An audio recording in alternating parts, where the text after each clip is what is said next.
Hello.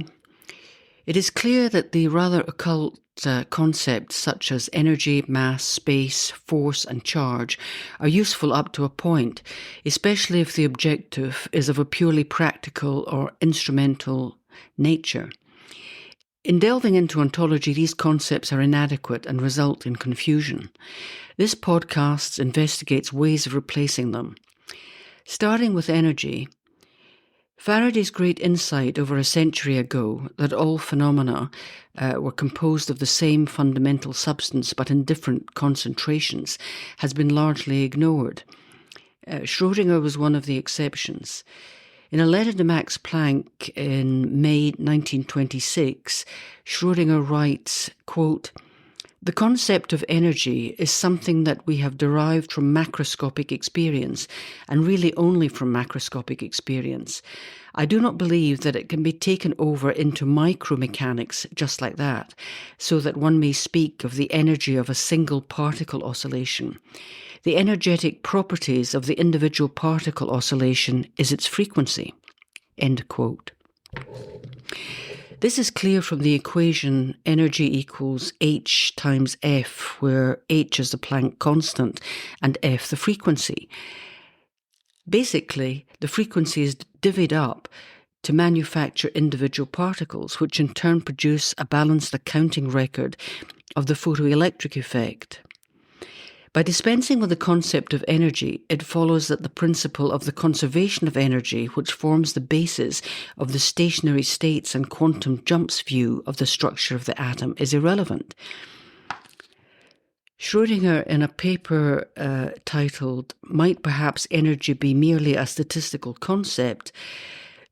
states, quote, "I am sure that if an advocate of the orthodox view cares to argue the case with me, the first thing he's going to tell me is, would I please have a look at a line spectrum and see that the levels are not blurred but very sharply distinguished and privileged. But this argument is based on the idea that an observed spectral frequency is emitted by single atoms jumping from a certain higher level to a certain lower level, each atom producing in this process a photon with the energy equal to the difference of the two levels. This, of course, presupposes the detailed validity of the conservation law, which is just the point under discussion that I do not take for granted." End quote. So energy could be replaced by frequency, and this could lead to a return to Faraday's idea of the distinction between mass and space being one of concentration and densities. Turning to mass and space, Sir Arthur Eddington took a stab at reformulating mass as density, as Max Germer has pointed out in his book, The Concept of Mass. The procedure would be, quote, "to assign a density directly to the wave function with a distribution over the nominally infinite wavefront. Integrating this density over all three-dimensional space would then yield the mass value of the particle represented by the wave or wave packet. Such a definition of mass in quantum mechanics was in fact employed by Eddington in his reformulation of the exclusion principle by assigning a saturation value for the density of an elementary wave function. Eddington clearly states in his paper titled "A New Derivation of the Quadratic Equation for the Masses of the Proton and Electron," that the equivalence between the saturated density of a system and defining this as a particle is a circumlocution. Quoting from Eddington's paper, "Accordingly, in extending relativity theory to microscopic physics, our starting point must be the representation of density in wave mechanics rather than the representation of mass or energy. By the general principles of wave analysis, the whole density of the system is considered to be the sum of contributions from a set of elementary wave functions. By a survival of classical terminology, we often describe the density associated with a particular wave function as due to a particle occupying the state which the wave function describes. This circumlocution is difficult to avoid, though it often involves using the term particle in a sense remote from ordinary conceptions. Our point of entry into wave mechanics is therefore the density of a fully occupied wave function in contrast to elementary quantum theory, which begins with the mass or energy of a particle." Close quote. Following Faraday, it's clear that this analysis, which unifies mass and space via wave mechanics, avoids the many pitfalls of pursuing a false dichotomy inherent in the particle view of mass plus space or plus a void. You will find a note on gravitational and inertial mass in the additional materials section of my website. It covers the different interpretations of Newton's spinning bucket of water and some surprising qualities of spinning gyroscopes. Moving on to force and charge, retaining a particle view of the phenomena leads to the necessity of introducing forces, and what follows is the unpalatable and unavoidable action at a distance. To get round this problem, Heisenberg introduced something he called exchange forces. Max Jammer, in his book The Concept of Force, states, quote, "This was done in analogy to the quantum mechanical theory of covalent bonds, such as exist between two hydrogen atoms in the hydrogen molecule.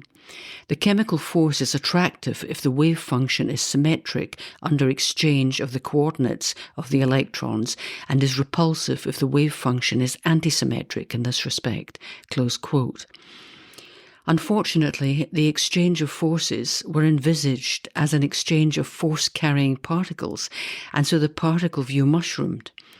Logically, retaining a particle view is untenable because discrete entities have to be differentiated from their surroundings, and the intervening space between any two particles cannot be bridged by the introduction of many more particles. It just moves the problem into a smaller dimension. As Leibniz pointed out, quote, "No kind of arrangement will ever be found which can make a genuine substance out of a number of entities by aggregation." Close quote. The idea of replacing charge and force with complementary shapes of a configuration of waves which can be superimposed on each other to represent attraction, and asymmetric waves out of synchronization representing repulsion, is a more robust and satisfying description. In analysing force in special relativity, Max Jammer states, quote, "On grounds of rejection of an absolute simultaneity of two distant events, special relativity comes to the conclusion that action at a distance has to be excluded as a legitimate physical notion. Forces, in other words, can only be contact forces." Close quote. This rules out a large part of a particle description because they have charges and there is no contact between two repelling particles or attractive particles. It is like energy imported from classical physics with the billiard ball analogy. Only quantum phenomena that can be built up through superposition, namely waves, can the word contact acquire an ontological and logical meaning. One can view the concept of charge as a shorthand, as is much of the nomenclature in electrodynamics. A constructive exercise is to read the correspondence between Faraday and William Whewell on the appropriate terminology of the new physics of electricity. Faraday wrote, quote, "The usual notions attached to positive and negative and to the term current I suspect are altogether wrong, but I have not yet a clear view of what ought to be put in their place." Close quote. Faraday also thought of aligning the two charges with a line of latitude of the Earth's magnetic field and naming them east node and west node. This would capture the directional motion of two waves either coming together as an attraction of proton and electron in a superposition, or moving apart as in the repulsion of two protons in a form of reflection as each proton bounces off the boundary of the other. The protons in a nucleus could be considered to combine in a synchronistic way where they pulse in unison, and something similar for electrons.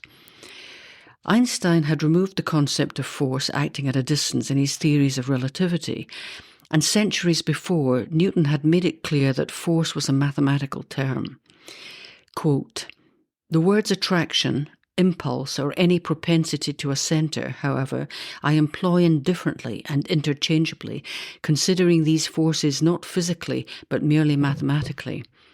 The reader should hence be aware lest he think that by words of this sort I anywhere define a species or mode of action or a physical cause or reason." End quote. That was from Principia in 1687. It is difficult not to view these early concepts as linked to Ovid's Metamorphoses, describing transformations from chaos into order, and the gods like energy, immortal or conserved, but changing form at will. The underlying concept is a fluidity in nature which I believe is best described by waves. The proponents of the particle view of phenomena struggle at every turn with logical and ontological problems. The resistance to wave mechanics over the decades is baffling. If you want to find out more, please visit my website at quantumid.science, where you will find more in-depth downloadable essays, book lists, additional material, and original papers by some 19th and 20th century physicists. The next podcast is titled Fields and covers gravitational, electromagnetic, and quantum fields. I hope you can join me again in tracking down the true identity of the quantum.